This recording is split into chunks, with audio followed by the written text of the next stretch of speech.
పూజ చేయడం అన్నది అసలు ఎంతవరకు సాధ్యమయ్యే విషయం? అది నిజంగా త్రికరణ శుద్ధిగా, అంటే నిజంగా పాము బయటకు వచ్చింది అనుకోండి, ఎవరైనా నిలబడతారా? అక్కడ నిలబడరు కదా. ఇక భక్తి అన్న మాట దాని ఎలా కుదురుతుంది? ఎందుకు తీసుకొచ్చినట్టు అసలు ఈ నాగుల చవితి దీనికి ఆంతరమునందు ఒక గొప్ప అభ్యున్నతి కారకం ఉన్నది. దాన్ని పట్టుకోగలిగితే చాలా గొప్ప విషయం. చూడండి, మీరు మన దేవతా స్వరూపాల్ని చూస్తే మన దేవతలందరూ కూడా నాగులను ఆభరణములుగా ధరిస్తారు, యజ్ఞోపవీతములుగా ధరిస్తారు, వడ్డాణములుగా పెట్టుకుంటారు. మీరు వినాయకుణ్ణి చూడండి, వడ్డాణంగా పావుని పెట్టుకుంటాడు. అలాగే యజ్ఞోపవీతంగా నాగయజ్ఞోపవీతం కింద పావుని యజ్ఞోపవీతంగా వేసుకుంటాడు. పరమశివుడు అసలు సరే పావులను ఆభరణములుగా తీసుకోవడం అనేటటువంటిది లోకంలో అన్ని చోట్ల ఉంది. దేవతలందరూ దాన్ని స్వీకరిస్తారు. అసలు దేవతలు ఎందుకు అలా స్వీకరించాలి? శ్రీ మహావిష్ణువు శేషశైనం మీద పడుకుంటారు, ఆదిశేషుడి మీద పడుకుని నిద్రపోతూ ఉంటారు. అసలు శ్రీవిల్లిపుత్తూరులో అయితే శ్రీకృష్ణ పరమాత్మ పక్కన, శ్రీమన్నారాయణుడి పక్కన శేషుడు కూడా ఉంటాడు సమానంగా పీఠం మీద. దానికి ఒక కారణం చెప్తారు పెద్దలు. ఆయన శ్రీరంగంలో కళ్యాణం చేసుకున్నాడు. పెరియాళ్ళవారి యొక్క కుమార్తె అయినటువంటి గోదాదేవి చేసుకుంటే పెరియాళ్ళవారు పెద్ద హడావిడి చేశారు. నా కుమార్తెను నువ్వు ఇచ్చిన వాడివి, నువ్వే వివాహం చేసుకుని నీలో కలిపేసుకున్న వాడివి నువ్వే, నన్ను ఇంత అన్యాయం చేస్తావా? పోనీలేవయ్యా, నువ్వు చూసుకోవడానికి వీలుగా నీ ఊరే వచ్చి పెళ్లి చేసుకుని మీ ఊళ్ళోనే గుళ్ళో ఉంటానన్నాడు. ఆయన ఇలా ఈ మాట చెప్పగానే శేషుడు ఆయన్ని తీసుకొచ్చాడు. ఆయన రాలేనివాడని కాదు, కానీ ఆయన ఆర్తిని గమనించి శేషుడు వెంటనే ఆయన్ని గోదాదేవిని శ్రీవిల్లిపుత్తూరు తీసుకొచ్చారు. శ్రీవిల్లిపుత్తూరులో కళ్యాణం అయింది. అందుకే శ్రీవిల్లిపుత్తూరు వెళ్ళిన వాళ్ళు గమనిస్తారు, గోదాదేవి, భగవానుడు, పక్కన శేషుడు కూడా ఉంటాడు. కాబట్టి శేషుడు పాము రూపంలో భగవంతుణ్ణి సేవిస్తూ ఉంటాడు. ఇంతమంది దేవతలు కూడా పాముని ఆభరణంగా స్వీకరించారు. కానీ గమ్మత్తు ఏమిటంటే, పాముకి వ్యతిరేకమైనవి, పాముకి బద్ధశత్రువులైన వాటిని కూడా వాళ్ళు వాహనములుగా ఆభరణములుగా స్వీకరించారు. మీరు చూడండి, పాముకి ప్రధానమైనవి ఆగర్భ శత్రువులైనవి రెండు. మొట్టమొదటిది గరుత్మంతుడు, గరుడ పక్షి. ఇప్పటికీ అంతే గ్రద్ద.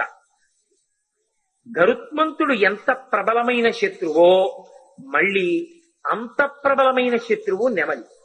నెమలి పాము కనపడితే తన ముక్కుతో కొట్టి చంపేస్తుంది. అలాగే గరుడ పక్షి పాము కనపడితే తన గోళ్లతో తన్నుకుపోయి పావును తినేస్తుంది కూడా. గరుత్మంతుడు సర్పములను తింటాడు, ఇప్పటికీ గ్రద్దలన్నీ పావును తింటాడు. కాబట్టి ఇవి రెండు ఆగర్భ శత్రువులు. ఇవి కాకుండా మూడవది ఒకటి ఉంది, అది ముంగిస. కానీ ముంగిస పావుకి నిజానికి ఆగర్భ శత్రువు కాదు. రెండు తిరుగుతూ ఉంటాయి. ముంగిస పాము ఎదురుగుండా తటస్థపడితే మాత్రం ముంగిస పాముని చంపేస్తుంది. నిర్భయంగా పాము ఎక్కడ ఉంటుందో ముంగిస కూడా అక్కడే ఉంటుంది. అది బొరియలో ఉంటుంది, ఇది బొరియలో ఉంటుంది. అది దీనికి ఎదురొస్తే మాత్రం ముంగిస పాముని చంపుతుంది. చిత్రం ఏమిటో తెలుసా? పాముకి బద్ధశత్రువులు ఎవరో వాళ్ళని కూడా దేవతలు తమకే వాహనములుగా తీసుకున్నారు. మీరు చూడండి, గరుత్మంతుడు శ్రీ మహావిష్ణువుకి వాహనం, శేషుడు శ్రీ మహావిష్ణువుకి పాము. ఎలా కుదురుతుందండి? ఎందుకు కుదిరే విషయాలే. శేషుడి మీద పడుకుంటాడు, గరుత్మంతుడి మీద తిరుగుతాడు. ఇద్దరూ ఆయనకి అత్యంత అనుకూలమైన వాళ్లే. ఓన్లేండి, శేషుడి మీద పడుకుంటాడంటే ఆయన బెడ్రూమ్ కదా, బాగా అర్థం అవ్వాలంటే. లోపల ఎక్కడో కదా ఉంటుంది మంచం. వాహనం ఎక్కడ ఉంటుంది? గదుల్లోకి రాదుగా, బయట ఉంటుంది. కాబట్టి ఇప్పుడు గరుత్మంతుడికి శేషుడికి ఎదురెదురు పడే అవకాశం లేదు కదా అంటారేమో. అలా కుదరదు. ఎందుకంటే శేషుడు గొడుగై నిలబడుతూ ఉంటాడు. మరి గొడుగై నిలబడిన వాడు బయటున్న గరుత్మంతుడి దాకా రావాలి. గరుత్మంతుడి మీద ఎక్కే కూడా శేషుడు పడగబట్టాలి గొడుగ్గా. పైగా వింజామర వీస్తూ ఉంటాడు, ఎన్నో సేవలు చేస్తూ ఉంటాడు.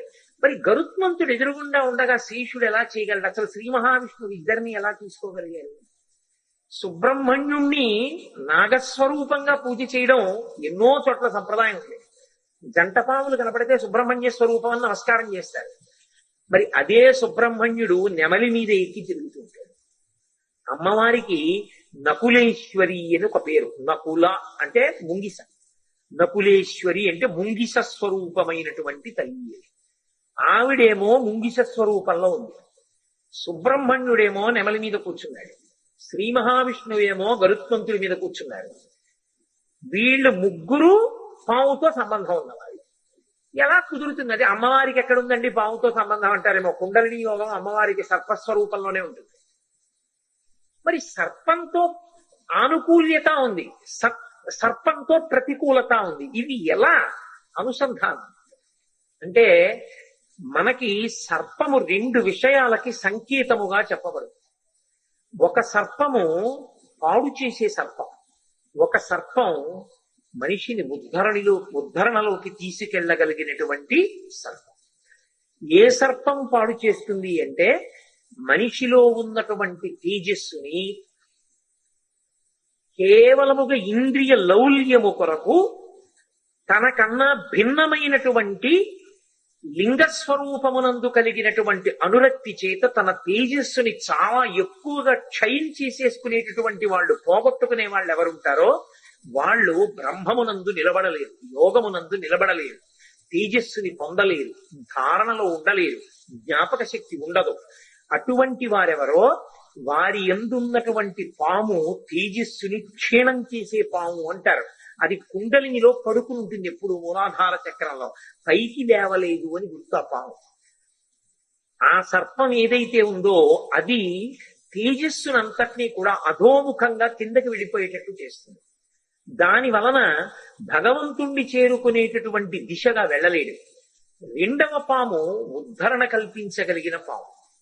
ఈ ఉద్ధరణ కల్పించగలిగిన పాము భగవంతుని యందు నిష్ఠతో, భగవంతుని యందు సేవ చెయ్యాలని బ్రహ్మచర్యమునందు పూనికతో నిలబడగలిగి ఉంటాడు, భగవద్భక్తితో నిలబడి ఉంటాడు.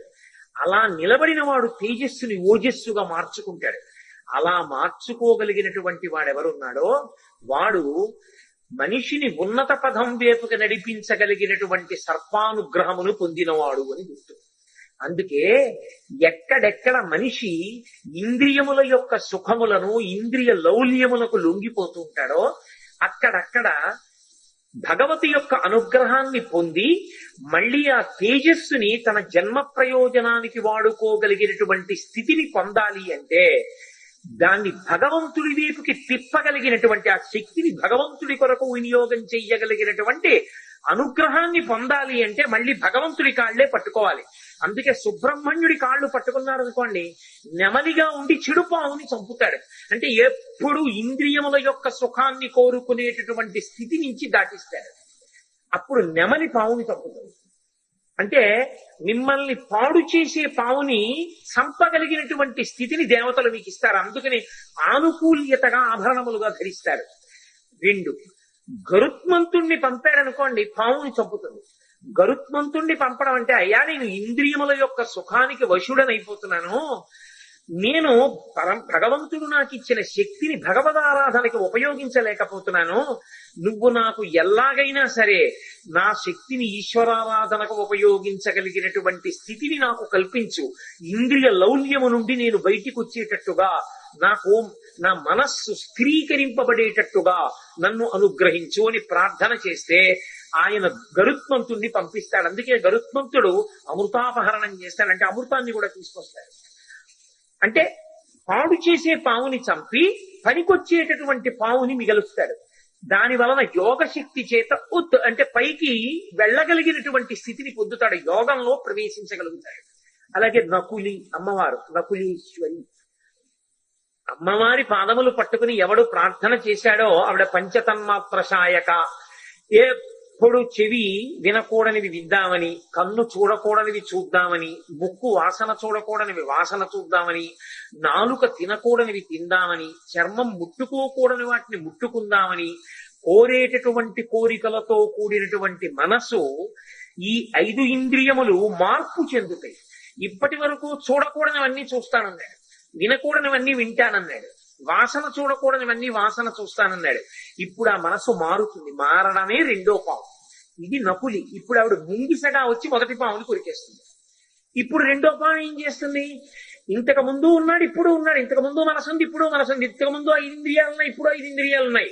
ఇప్పుడు అంటాడు, నేను భగవంతుని యొక్క స్వరూపాన్ని వెళ్లి చూడకుండా ఉండలేదు. అందుకని రోజు ఏదో కాసేపు ఇంట్లో సీతారామచంద్రమూర్తి యొక్క చిత్తరువు పెట్టుకుని కాసేపు అలా సీతమ్మ వంక చూస్తూ కూర్చుంటాడు, రామచంద్ర ప్రభువు వంక చూస్తూ కూర్చుంటాడు, దక్షిణామూర్తి స్వరూపం వంక చూస్తూ కూర్చుంటాడు, ఆ పరమేశ్వరుణ్ణి చూస్తూ కూర్చుంటాడంటే ఇప్పుడు కన్ను భగవంతుణ్ణి చూడ్డాన్ని ఇష్టపడుతోంది.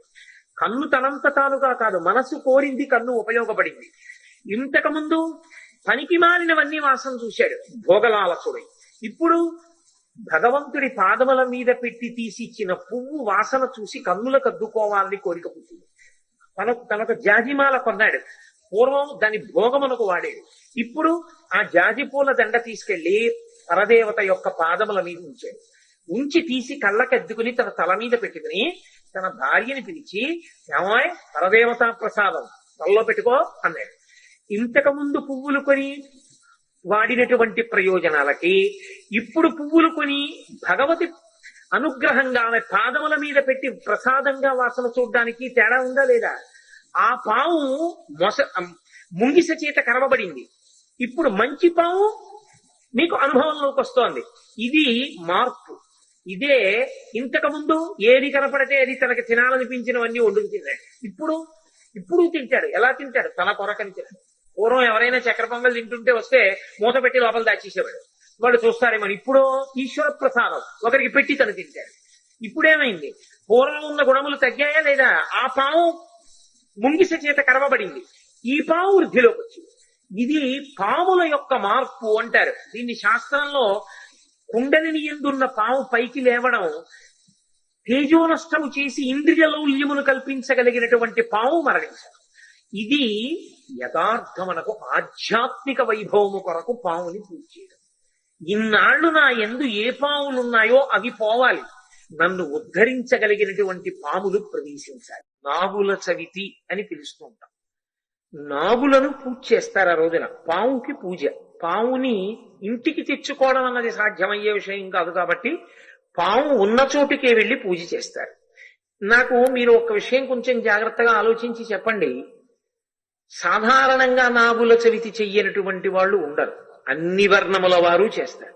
అందరూ తలస్నానం చేస్తారు, చక్కగా పుట్టక పెడతారు, ఏదో అందులో గుడ్డు వేస్తారు, లేకపోతే చిమ్మిలి వేస్తారు, లేకపోతే చలివిడి వేస్తారు, లేకపోతే ఆవు పాలు పోస్తారు, ఆ పుట్ట చుట్టూ తిరుగుతారు, పిల్లా పాపలతో నమస్కారం చేస్తారు, ఇంటికి వచ్చేస్తారు. పావుని పూజ చేసేటప్పుడు ప్రకటనంగా ఒక మాట అడుగుతారు పుట్ట దగ్గర నిలబడి. ఎందుకు అడుగుతారు అంటే దానికి కారణం ఉంటుంది. నాగమును దేవతగా భావన చేసి పూజ చేసి ఆ పుట్ట దగ్గరికి వెళ్లి అది తినే పదార్థములను ఆ పుట్టలో సమర్పణం చేసి ప్రదక్షిణం చేసి నమస్కరించి ఆ గోవుని అక్కడ ఉన్నటువంటి ఆ పావుని ఒక విషయం అడుగుతారు. లౌకికంగా చాలా నాగరికమైనటువంటి ఏదో సంస్కృత భాషలో చెయ్యవలసినటువంటి శ్లోకములు కాకుండా చాలా తేలిక భాషలో అందరూ అడిగేటటువంటి రీతిలో అడుగుతారు. అందుకే నాగుల చవితికున్న విశేషం ఏమిటంటే దానికి ఏదో సంస్కృత పూజా విధానం ఏమి ఉండదు. వీళ్ళందులో పాలు పోసేస్తారు, అక్కడ నిలబడి ఓ మాట అడుగుతారు. నన్నేలు నా గన్న నా కులము నేలు, నా ఇంటి నేలు, నన్ను కన్నవారి నేలు, నా ఆప్తులను ఏలు, పడగ తొక్కితే పగవాడనుకోకు, నడుము తొక్కితే నావాడనుకో, తోక తొక్కితే తొలగితూ వెళ్ళిపో, ఈ నూకల్ని పుచ్చుకో మోకల్ని ఈ పిల్లల నూకల్ని పుచ్చుకో మోకల్ని ఈ పిల్లల మోకల్ని ఈ. సంతానకారకుడు నాగదేవత. నాగదేవత అంటే సుబ్రహ్మణ్యుడు. అందుకే పురుష వీర్యమునందుండేటటువంటి సంతానోత్పత్తి కారక కణములు సర్పరూపంలో తిరుగుతూ ఉంటాయి అని మనకి పెద్దలు చెప్తారు. నేను ఈ మధ్య ఒక సైంటిఫిక్ జర్నల్లో ఆర్టికల్లో కూడా చదివాను ఆ విషయాన్ని. సర్పరూపంలో తిరుగుతాయి అని. అది నాగదేవతానుగ్రహం ఉంటే. అందుకే సుబ్రహ్మణ్యుడి యొక్క నామాల్లో వంశవృద్ధికారకాయ నమః అని ఒక నామం ఆయనకి. ఆయన వంశాన్ని నిలబెడతాడు సంతానకారకుడై. అటువంటి సుబ్రహ్మణ్యుడిగా భావన చేసి నాగం దగ్గరికి వెళ్ళి ఆ పాము ఉన్నటువంటి పుట్టలో పాలు పోసి వేడుకుంటారు. పావుని పూజ చేయడం అన్నది అసలు ఎంతవరకు సాధ్యమయ్యే విషయం. అది నిజంగా త్రికరణ శుద్ధిగా అంటే నిజంగా పాము బయటకు వచ్చింది అనుకోండి, ఎవరైనా నిలబడతారా? అక్కడ నిలబడరు కదా. ఇక భక్తి అన్న మాట దాని ఎందు ఎలా కుదురుతుంది? ఎందుకు తీసుకొచ్చినట్టు అసలు ఈ నాగుల చవితి తిథిని? దీనికి ఆంతరమునందు ఒక గొప్ప అభ్యున్నతి కారకం ఉన్నది. దాన్ని పట్టుకోగలిగితే చాలా గొప్ప విషయం. చూడండి, మీరు మన దేవతా స్వరూపాల్ని చూస్తే మన దేవతలందరూ కూడా నాగులను ఆభరణములుగా ధరిస్తారు, యజ్ఞోపవీతములుగా ధరిస్తారు, వడ్డాణములుగా పెట్టుకుంటారు. మీరు వినాయకుణ్ణి చూడండి, వడ్డాణంగా పావునే పెట్టుకుంటారు. అలాగే యజ్ఞోపవీతంగా నాగయజ్ఞోపవీతం కింద పావుని యజ్ఞోపవీతంగా వేసుకుంటాడు. పరమశివుడు అసలు సరే సరి పావులను ఆభరణములుగా తీసుకోవడం అనేటటువంటిది లోకంలో అన్ని చోట్ల ఉంది. దేవతలందరూ దాన్ని స్వీకరిస్తారు. అసలు దేవతలు ఎందుకు అలా స్వీకరించాలి? శ్రీ మహావిష్ణువు శేషశైనం మీద పడుకుంటారు, ఆదిశేషుడి మీద పడుకుని నిద్రపోతుంటారు. అసలు శ్రీవిల్లిపుత్తూరులో అయితే శ్రీకృష్ణ పరమాత్మ పక్కన శ్రీమన్నారాయణుడి పక్కన శేషుడు కూడా ఉంటాడు సమానంగా పీఠం మీద. దానికి ఒక కారణం చెప్తారు పెద్దలు. ఆయన శ్రీరంగంలో కళ్యాణం చేసుకున్నాడు. పెరియాళ్ళవారి యొక్క కుమార్తె అయినటువంటి గోదాదేవి చేసుకుంటే పెరియాళ్ళవారు పెద్ద హడావిడి చేశారు. నా కుమార్తెను నువ్వు ఇచ్చిన వాడివి, నువ్వే వివాహం చేసుకుని నీలో కలిపేసుకున్న వాడివి నువ్వే, నన్ను ఇంత అన్యాయం చేస్తావా? పోనీలేవయా, నువ్వు చూసుకోవడానికి వీలుగా నీ ఊరే వచ్చి పెళ్లి చేసుకుని నీ ఊళ్ళోనే గుళ్ళో ఉంటానన్నాడు. ఆయన ఇలా ఈ మాట చెప్పగానే శేషుడు ఆయన్ని తీసుకొచ్చాడు. ఆయన రాలేనివాడని కాదు, కానీ ఆయన ఆర్తిని గమనించి శేషుడు వెంటనే ఆయన్ని గోదాదేవిని శ్రీవిల్లిపుత్తూరు తీసుకొచ్చారు. శ్రీవిల్లిపుత్తూరులో కళ్యాణం అయింది. అందుకే శ్రీవిల్లిపుత్తూరు వెళ్ళిన వాళ్ళు గమనిస్తారు, గోదాదేవి, భగవానుడు, పక్కన శేషుడు కూడా ఉంటాడు. కాబట్టి శేషుడు పాము రూపంలో భగవంతుణ్ణి సేవిస్తూ ఉంటాడు. ఇంతమంది దేవతలు కూడా పాముని ఆభరణంగా స్వీకరించారు. కానీ గమ్మత్తు ఏమిటంటే పాముకి వ్యతిరేకమైనవి, పాముకి బద్ధశత్రువులైన వాటిని కూడా వాళ్ళు వాహనములుగా ఆభరణములుగా స్వీకరించారు. మీరు చూడండి, పాముకి ప్రధానమైనవి ఆగర్భ శత్రువులైనవి రెండు. మొట్టమొదటిది గరుత్మంతుడు, గరుడ పక్షి. ఇప్పటికీ అంతే గ్రద్ద.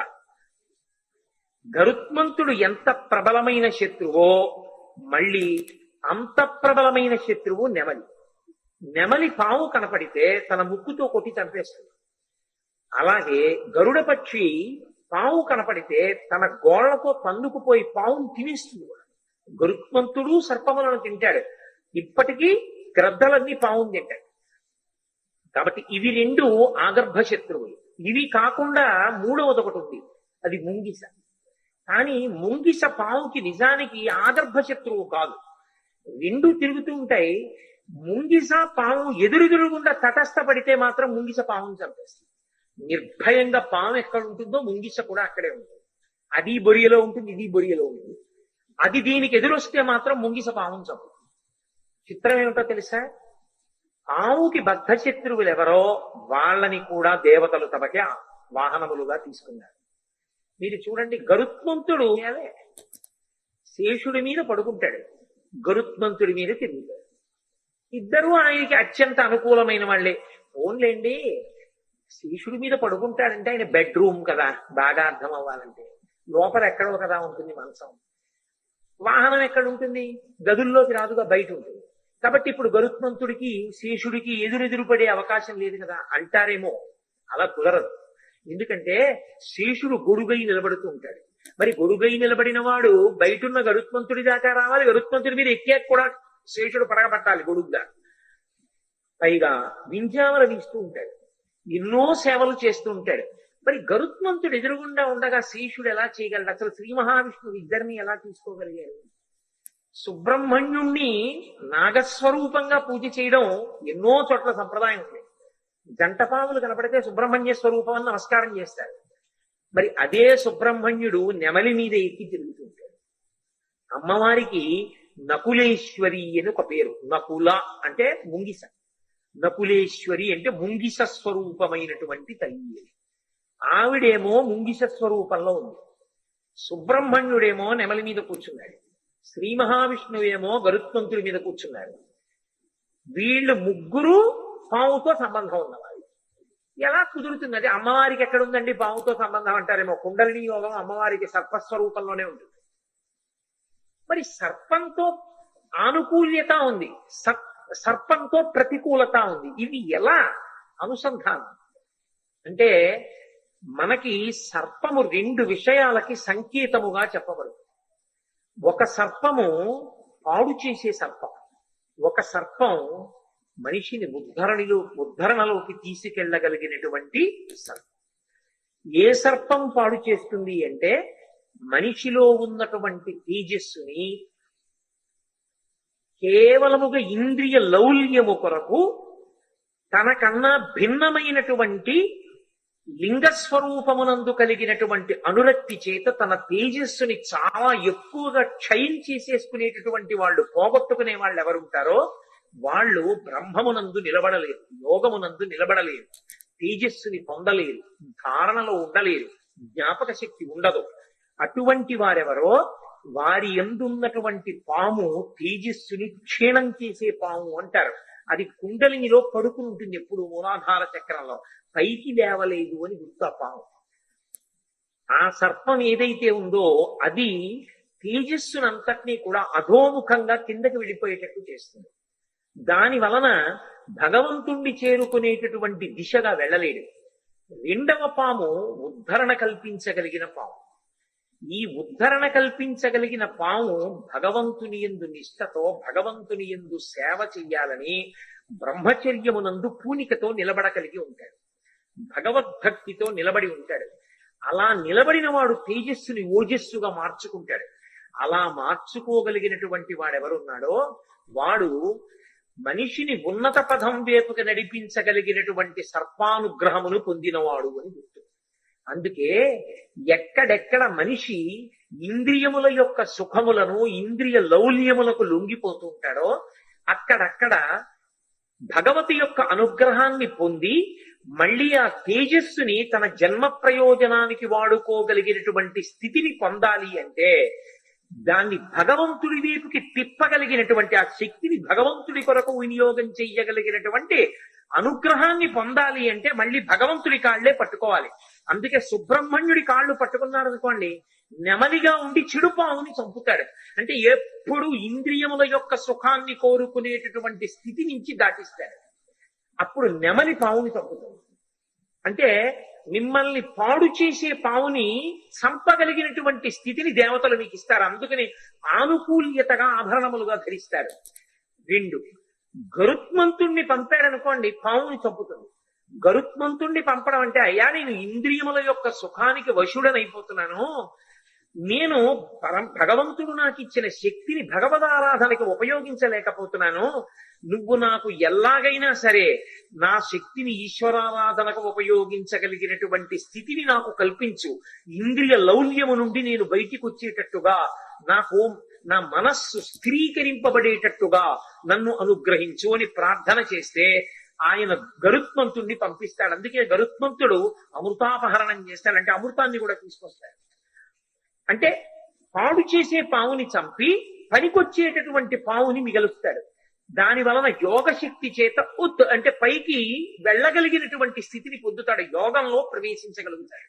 అలాగే నకులి అమ్మవారు, నకులీశ్వరి అమ్మవారి పాదములు పట్టుకుని ఎవడు ప్రార్థన చేశాడో ఆవిడ పంచతన్మాత్ర శాయక, ఎప్పుడు చెవి వినకూడనివి విద్దామని, కన్ను చూడకూడనివి చూద్దామని, ముక్కు వాసన చూడకూడనివి వాసన చూద్దామని, నాలుక తినకూడనివి తిందామని, చర్మం ముట్టుకోకూడని వాటిని ముట్టుకుందామని కోరేటటువంటి కోరికలతో కూడినటువంటి మనసు, ఈ 5 ఇంద్రియములు మార్పు చెందుతాయి.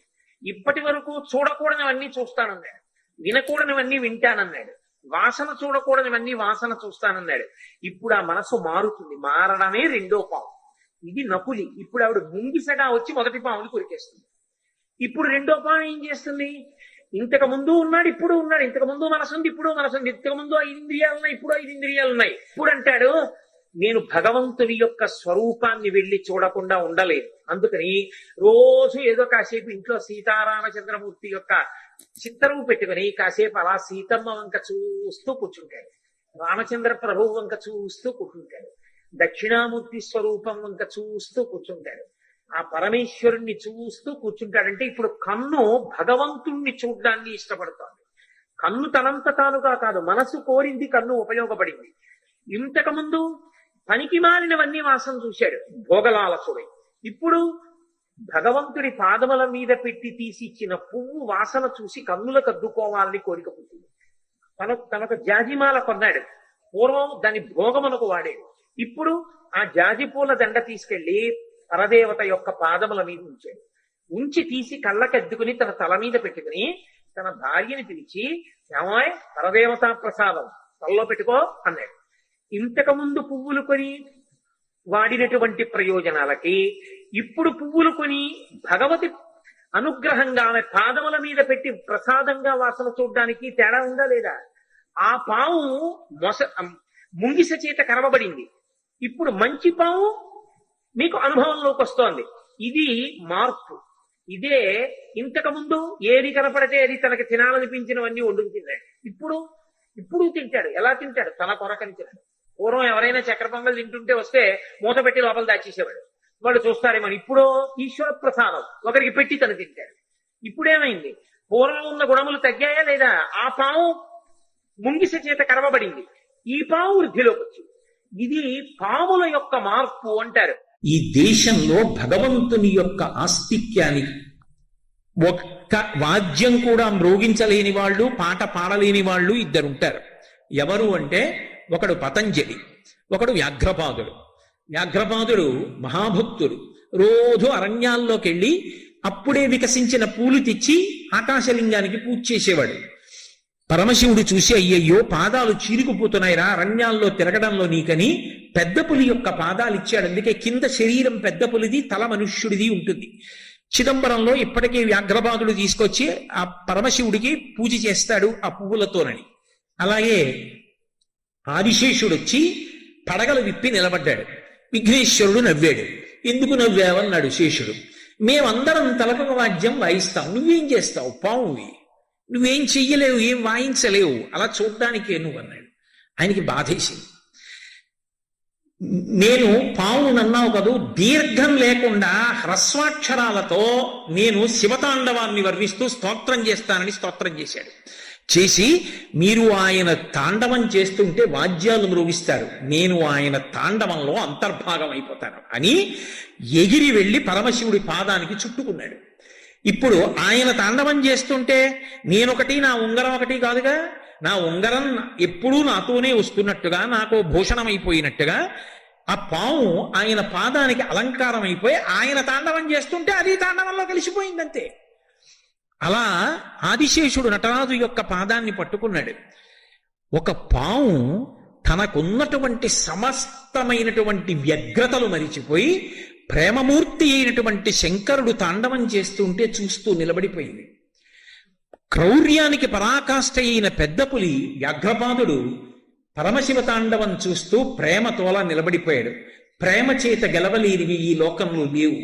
శాసించి తాత్కాలికంగా ఉంచగలవేమో, కానీ ప్రేమతో తీసుకొచ్చిన మార్పు శాశ్వతమైన మార్పు. అందుకే ప్రేమతో పావుని కూడా పూజించడం నేర్పినటువంటి జాతి ఈ సనాతన ధర్మం. అందుకే నాగుల చవితి పండగ వచ్చింది. పక్కనే స్కంద షష్ఠి, సుబ్రహ్మణ్యారాధన. నిజానికి సుబ్రహ్మణ్యుడు పావకి అని అగ్నిస్వరూపం. శంకర భగవత్పాదులు పంచాయతనాన్ని పూజించమని శాసనం చేశారు. ఎవరు ప్రధానంగా కులదేవతగా చూస్తారో వాళ్ళని మధ్యలో పెడతారు. 5 మాత్రం పూజలో ఉంటారు. పరమశివుడు, అంబిక, శ్రీ మహావిష్ణువు, సూర్య భగవానుడు, గణపతి. నేను గాణాపత్యానికి చెందినవాడిని అనుకోండి, గణపతిని ప్రధానమైతే గణపతిని మధ్యలో పెడతాను, మిగిలిన 4 చుట్టూ ఉంటారు. నేను శివుణ్ణి ప్రధానం అనుకోండి, శివుణ్ణి మధ్యలో పెట్టి మిగిలిన 4 చుట్టూ ఉంటారు. నేను విష్ణు ప్రధానంగా పూజ చేస్తే విష్ణువు మధ్యలో ఉంటారు, చుట్టూ 4 ఉంటారు. ఈ 4 అనుమతి లేకుండా నేను విష్ణువు దగ్గరికి వెళ్ళలేను. శివుడికి ముందు పువ్వు, గణపతికి ముందు పువ్వు, సూర్యుడికి ముందు పువ్వు, అంబికకి ముందు పువ్వు వేస్తే తప్ప విష్ణువుని పూజ చేయలేను.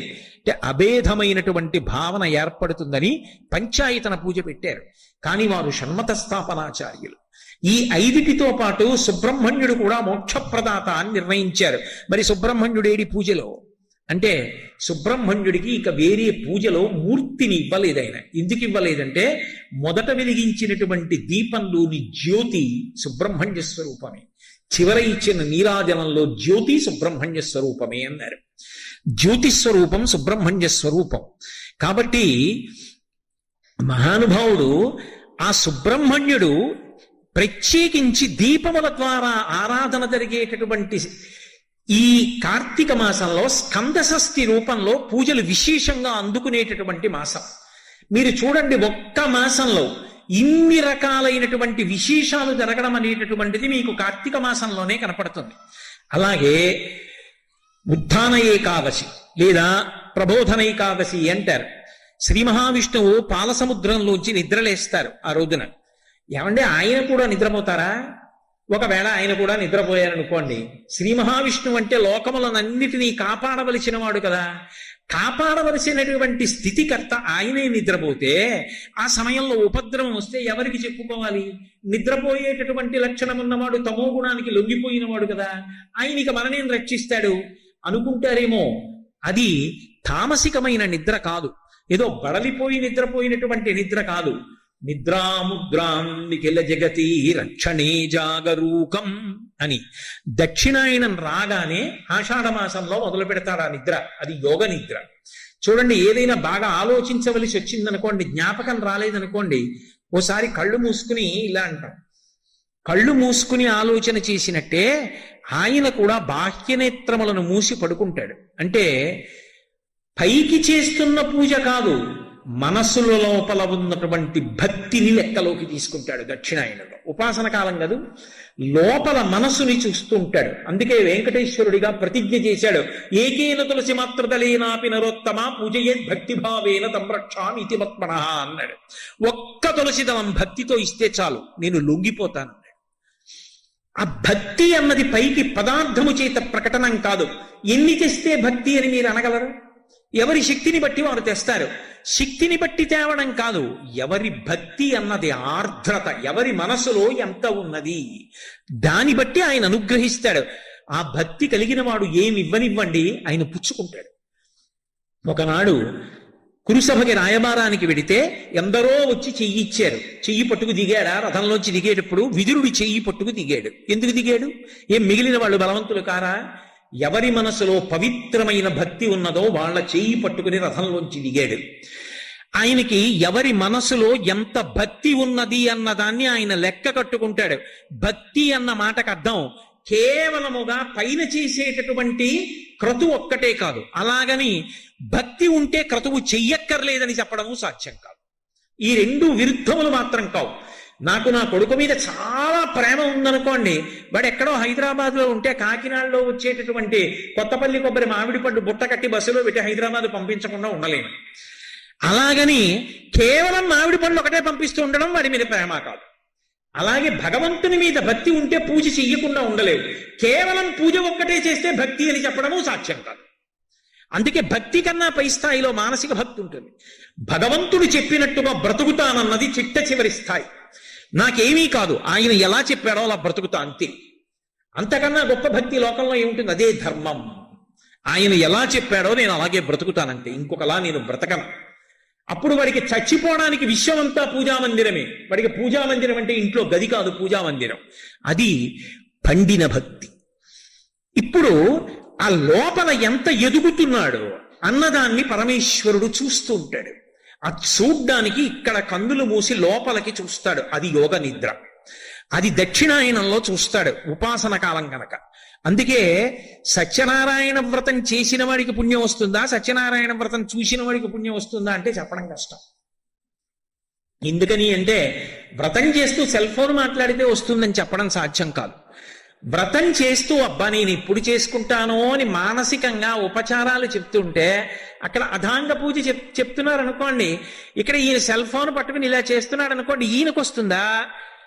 చూడ్డానికి వచ్చిన వాడు అక్కడ కూర్చుని పాదవ పూజయామి అంటే తాను కళ్ళు మూసుకుని సత్యనారాయణ స్వామి పాదాల మీద, చీలమండల మీద, మోకాళ్ల మీద, తొడల మీద, నాభి మీద, ఆ పొట్ట మీద, గుండెల మీద, నడుం మీద, భుజముల మీద, నాభి మీద, కంఠం మీద, ఆ గడ్డం మీద, ముక్కు మీద, పెదవుల మీద, చిన్న చిరునవ్వు నవ్వితే కనపడిన దంతముల మీద, కనురెప్పల మీద జాగ్రత్తగా 2 తుమ్మి పూలు కనుబొమల మీద, నుదురు మీద, చెవుల మీద వేసి చేత్తో పువ్వులు పట్టుకుని తలమించి వేస్తే జర జర జర జర జర కింద పడుతున్నటువంటి పువ్వులతో సమానంగా పైకి కిందకి మనసుతో చూసిన వాడెవరో అక్కడ చూడ్డానికి వచ్చిన వాడు ఉన్నాడు, వాడు వ్రతం చేశాడని వేస్తాడు ఈశ్వరుడు. మనసు ప్రధానమైంది. అందుకే నాకు తెచ్చి అని ఊరుకోలేదు. పత్రం పుష్పం ఫలం తోయం యోమే భక్త్యా ప్రయచ్చతి, నాకు భక్తితో పట్టుకొచ్చి ఇస్తే పుచ్చుకున్నానన్నాడు. అటువంటి పరమాత్మ యోగ నిద్రయందు లోకములను గమనించి ప్రబోధనైక ఏకాదశి నాడు, ఆ ఉద్ధాన ఏకాదశి నాడు, కార్తీక మాసంలో వచ్చేటటువంటి శుక్లపక్షంలో వచ్చేటటువంటి ఏకాదశి నాడు క్షీరసాగరంలోంచి లేచి ద్వాదశి తిథి నాటికి బృందావనంలోకి వచ్చాడు. ఒకనాడు మాట ఇచ్చాడు కనుక బృందకి, ఆయన తులసి బృందావనంలోకి వస్తాడు. అందుకే ఆ రోజున ఆరాధన, విష్ణు సహస్రనామ స్తోత్ర పారాయణం, దీపాలు పెట్టడం అన్నీ కూడా క్షీరాబ్ది ద్వాదశి అని ఆ తులసి చెట్టు దగ్గర చేస్తారు. ఆ ఋతువులో తులసితో పాటుగా విశేషమైన అనుగ్రహాన్ని పరదేవతా స్వరూపంగా వర్షిస్తోంది కాబట్టి తులసి కోటలో ఉసిరి కొమ్మని కూడా గుచ్చి రెండిటి గాలిని పీలుస్తూ రెండిటికి కలిపి పూజ చేస్తారు. కాబట్టి క్షీరాబ్ది ద్వాదశి, ద్వాదశి దీపాలని ప్రత్యేకంగా దీపాలు పెడతారు. అలాగే శుక్లపక్షంలో వచ్చేటటువంటి అష్టమి గోపాష్టమి, ఒకటి బలిపాడ్యమి, రెండవది మూడవది తిథులు సాంఘికమైన అనుబంధాలు, నాలుగవది పావుల సంబంధం, ఆరవది సుబ్రహ్మణ్య సంబంధం, ఎనిమిదో తిథి అష్టమి వస్తే శుక్లపక్షంలో గోపాష్టమి.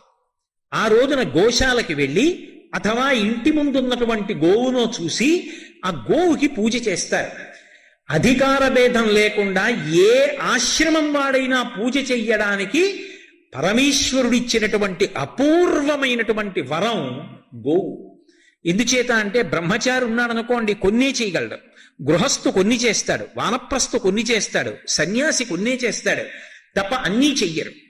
అన్ని ఆశ్రమాల్లో ఉన్నవాళ్ళు, అన్ని వర్ణాల్లో ఉన్నవాళ్ళు అందరూ కూడా బట్ట నేను పంచ కట్టుకున్నానా, గోచీపోసి కట్టుకున్నానా, ఉత్తరీయం వేసుకున్నానా, వీటితో సంబంధం లేకుండా గౌర్వారగ్ని అంది వేదం. అగ్నిని పూజిస్తే ఏ శ్రేయస్సు వస్తుందో. కొడుకు ఉండాలి అంటే పితృదేవతల యొక్క అనుగ్రహం ఉండాలి.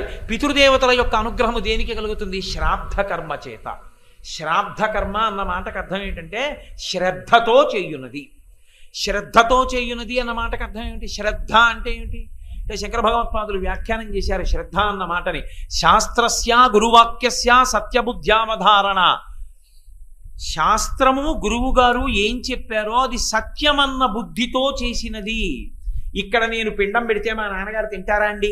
ఎందుకు పెట్టాలండి అంటే, నువ్వు ఇక్కడ మనీ ఆర్డర్ కట్టావు, పోస్ట్ మ్యాన్ దగ్గరికి వెళ్ళి పోస్ట్ మాస్టర్కి డబ్బు ఇచ్చి మనీ ఆర్డర్ కట్టావు. మా అబ్బాయికి డబ్బు పట్టుకెళ్ళి ఇస్తాడో ఇవ్వడో అని నువ్వు మళ్ళీ బొంబాయి వెళ్ళిపోతున్నావా? నీ కొడుక్కి వాడి పట్టుకెళ్ళి ఇస్తున్నాడో లేదో చూడడానికి. ఇక్కడ నువ్వు కట్టిన డబ్బు పోస్ట్ మాస్టర్ తంత్రి విధానం ద్వారా నీ కొడుక్కి పట్టుకెళ్ళి ఇవ్వగలిగితే వేదం చెప్పిన మంత్రములకు ఇక్కడ పెట్టిన పిండానికి నీ పితృదేవతల ఆకలి తీరదని నువ్వు ఎందుకు అనుకుంటున్నావు? నువ్వు పెట్టుకున్న విధానంలోనే ఇది ఉంటే పరమేశ్వరుడు పెట్టిన వ్యవస్థ ఎందు ఉండదు. కాబట్టి సాశ్రద్ధా కటితా సిద్ధిః యయా వస్తూపలభ్యతే అంటారు శంకర భగవత్పాదులు. శాస్త్రమునందు గురువాక్యమునందు నమ్మకముండి శ్రద్ధతో చేయుట. పితృకార్యం చేస్తే సంతోషిస్తారని మీరు అనుకోకండి. శ్రాద్ధం పెడితే, శ్రాద్ధం పెట్టినప్పుడు విధి ఉంది, అలా చెయ్యాలి. ముందు రోజు స్నానం చెయ్యాలి, తలస్నానం. పితృదేవతల కొరకు స్నానం చేస్తే, రేపు మా నాన్నగారి తద్దినం అంటే నేను ఇవాళ తలస్నానం చేశాను అనుకోండి, ఇక నేను ఎవరికి ఆశీర్వచనం చేయకూడదు, విశేషమైన దేవతారాధన చేయకూడదు, దేవాలయాల్లోకి వెళ్ళకూడదు. మా నాన్నగారి గురించి స్మరిస్తూ ఉండాలి. మహానుభావుడు మా నాన్నగారు ఎంతటి పరమభక్తుడు, చక్కాల శివపూజా దురంధరుడు, ఎంతటి సంగీత విద్వాంసుడు, ఎంతటి జ్యోతిష ప్రకాండుడు. మహానుభావుడు పరమభక్తితో దూర్జటిలా శంకర శతకాన్ని రచించుకుని పద్యాలు రాశారు అని ఆ పుస్తకం చదువుకుని మా నాన్నగారి యొక్క గుణములను వర్ణించాలి. అంతేకాని ఆయనలో దోషమున్న మాట్లాడకూడదు. తండ్రి గురించి గొప్పగా మాట్లాడుకుని సంతోషించి మరునాడు శ్రాద్ధకర్మ చేసేటప్పుడు తన కొరకు అని తెచ్చుకున్నవేవీ ఇక తాను వండకూడదు. కేజీ బెండకాయలు తీసుకొచ్చి 4 పులుసులో వేసుకోగా మిగిలినవి వండి పితృదేవతలకు పెడితే వాళ్ళు తీసుకోరు. వారి కొరకనే తేవాలంతే. తెచ్చినవన్నీ వారి కొరకే. పితృదేవత శ్రాద్ధం కొరకు తెచ్చుకున్నాను అంటారు, తీసుకురావాలి. తీసుకొచ్చి సాధ్యమైనంత వరకు భార్య పచనం చెయ్యాలి. ఇంటి కోడలు కోడలు కోడలు అని తండ్రి పరితపించిపోతాడు. కోడల్ది కొడుకు కన్నా శక్తివంతమైన స్థానం. ఎందుచేతనంటే ఆ తిథి వచ్చినా కోడలు ఇంట్లోకి రాకుండా అశౌచం ఏదైనా ఉందనుకోండి, రాడు పితృదేవత. నా కోడలు ఇంట్లోకి రాకూడదు, నేను రానంటాడు. ఆమెకి స్నానం అయిన తర్వాత వస్తారు పితృదేవతలు. తద్దినం వాయిదా పడిపోతుంది. ఆమెకి శౌచం వచ్చిన రోజున తద్దినం పెడతారు. అంటే కోడలి స్థానం ఎంత గొప్పదో. అందుకే కోడల్ని తెచ్చుకునేటప్పుడు అత్యంత పరాకుగా చూసుకునేది ఏదంటే ఆ కుటుంబానికి శాస్త్రంలో ఉన్న నమ్మకం. లేకపోతే నశించిపోతావు. రేపు పొద్దున నీకు దీపం కూడా పెట్టదు ఆవిడ. కాబట్టి ఆవిడ దీపం పెట్టాలి. దీపం పెడితే ఈయన శ్రాద్ధకర్మ చేసి ఎంతో భక్తితో వాళ్ళకి వడ్డించి వాళ్ళ తండ్రి గారి గురించి మాట్లాడుకుని పొంగిపోయి అప్పుడు ఈయన పితృశేషం బ్రాహ్మణులు తినగా మిగిలిన పదార్థాన్ని తిని అగ్నిహోత్రముఖంగా గవ్యము అంటారు. కవ్యం అంటారు. హవ్య కవ్యములు అంటారు. హవ్యం అంటే దేవతలకు ఎడుతుంది, కవ్యం అంటే పితృదేవతలకు ఎడుతుంది. హవ్య కవ్యములను అగ్నిహోత్రుడు తీసుకెడతాడు. ఆ కవ్యమును పితృదేవతలకు ఇస్తే వాళ్ళు పొంగిపోతారు. అమావాస్య తిథి వస్తే పితృదేవతలు మధ్యాహ్నం 12 గంటలకు ఇంటికి వస్తారు, కొడుకింటికి. అందుకే అమావాస్య వస్తే మధ్యాహ్నం ఎవరింటికి వెళ్ళకురా అంటారు. ఎవరింటికి వెళ్ళకురా అని ఎందుకంటారంటే వాడి ఇంటి ముందు పితృదేవతలు నిలబడతారు. అమావాస్య మధ్యాహ్నం 12 గంటలకి పితృదేవతల పేరు చెప్పి జలతర్పణం చెయ్యాలి. కనీసంలో కనీసం అలా చేయకపోతే స్వయం పాకమన్నా ఇవ్వాలి. స్వయం పాకమన్నా ఇవ్వకపోతే 12 గంటలకి లేచి నిలబడి చెప్పులు విప్పి 2 చేతులు 3 మాటలు ఇలా అనాలి. నాన్నగారండి ఏమనుకోకండి, నేను ఇవాళ ఏమీ మీకు పెట్టలేకపోతున్నానని 3 మాటలు చెయ్యి ఊపాలి. అలా కూడా ఊపకపోతే పితృదేవతలు ఆగ్రహిస్తారు. దుర్మార్గుడు, నేను జన్మనిచ్చాను, అమావాస్య 12 అయింది, అయినా సరే నాకేం చేయడం. నాకు ఒక్కొక్కసారి ఆశ్చర్యంగా ఉంటుంది. నేను చెప్పిన మాటల్ని ఎంత గట్టిగా పట్టుకుంటుంటారంటే కొంతమంది, మా మోహన్ రావు గారు అమావాస్య వస్తే ఏ బ్రాహ్మణ కుటుంబం కన్నా నిష్ఠగా చేస్తారు పితృదేవత. 12 అయ్యే వరకు ఉండి బ్రాహ్మణుల్ని తీసుకొచ్చి స్వయం పాకం ఇచ్చి అప్పుడు భోజనం చేస్తాడు. కాబట్టి అమావాస్య నాడు పితృతర్పణం చెయ్యాలి. ఆంధ్రదేశంలో అంటే సమస్త ఆచారములు లుప్తమైపోతున్నాయి. కానీ ఇప్పటికీ ద్రవిడ దేశంలో మహళయపక్షం వస్తే ఏ దేవాలయానికి వెళ్ళరు. మహళయపక్షం అంతా ఎంత పెద్ద ఆఫీసర్లు కూడా మధ్యాహ్నం అయ్యేటప్పటికీ పుష్కరిణిలో స్నానం చేసి పితృదేవతలకి జలతర్పణలు చేస్తారు. కాబట్టి పితృదేవతల గురించి పట్టించుకునేవాడు ఉండడు.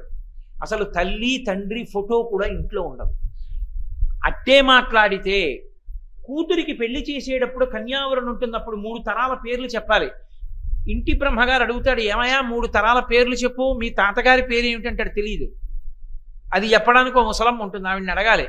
మీ తాత పేరు ఇదిరా అంటుంది ఆవిడ. అప్పుడు ఆ తాత పేరు, అప్పుడు తండ్రి పేరు చెప్తాడు. వీడి పేరు ఒకటే, వీడి గుర్తు, తండ్రి పేరు ఏదో కొద్దిగా గుర్తు ఉంటే తాత పేరు తెలియదు. అసలు ముత్తాత పేరు చెప్పేవాడే లేదు.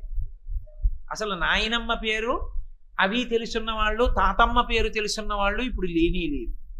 అసలు తల్లిదండ్రులతోటి అనుబంధమే లేదు. వాడు పుడుతూనే హాస్టల్కి పోతాడు, తర్వాత అమెరికా పోతాడు, అక్కడ చదువుకుంటాడు, రష్యాలో ఉద్యోగం చేస్తాడు, లండన్లో రిటైర్ అవుతాడు, ఎక్కడో ఢిల్లీలో సెటిల్ అవుతాడు. ఈలోగా జన్మనిచ్చిన తండ్రి ఎప్పుడూ ఆ ఊపిరి ఆగిపోతుంది. ఆగిపోయిన పుణ్యానికి వాడిని ఐస్ పెట్టులో పెట్టి 48 గంటలు పీనుగు నానిపోయి గడ్డ కట్టేసి ముట్టుకుంటే జారిపోయేట్టు అయిపోయాక వాడు వస్తాడు.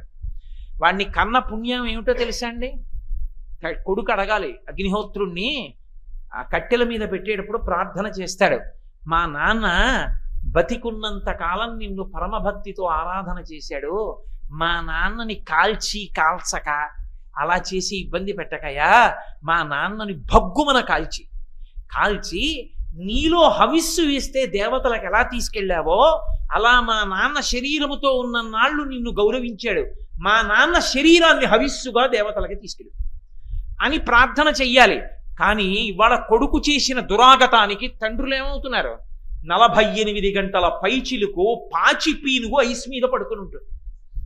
లోపలికి మంచిలిపోయి ప్రేతం బిగిసిపోయి బయటికి తీసినప్పుడు కాళ్ళు చేతులు పట్టుకుంటే మంచు ముద్ద అయిపోయి ఉంటుంది. తలకట్టు భాగం పట్టుకుంటే కింద ఐసే, అసలే చల్లబడిపోయింది, దాని మీద ఐసు.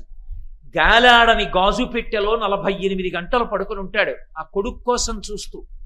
వాడికి నీటి చుక్క పోసిన వాడు ఉండడు. అప్పుడు వస్తాడు, దీన్ని తీసుకెళ్లి కట్టెల మీద పెట్టి వెలిగిస్తే ఎంత పొగొస్తుందో అందులోంచి. అది కాలదో పట్టాను.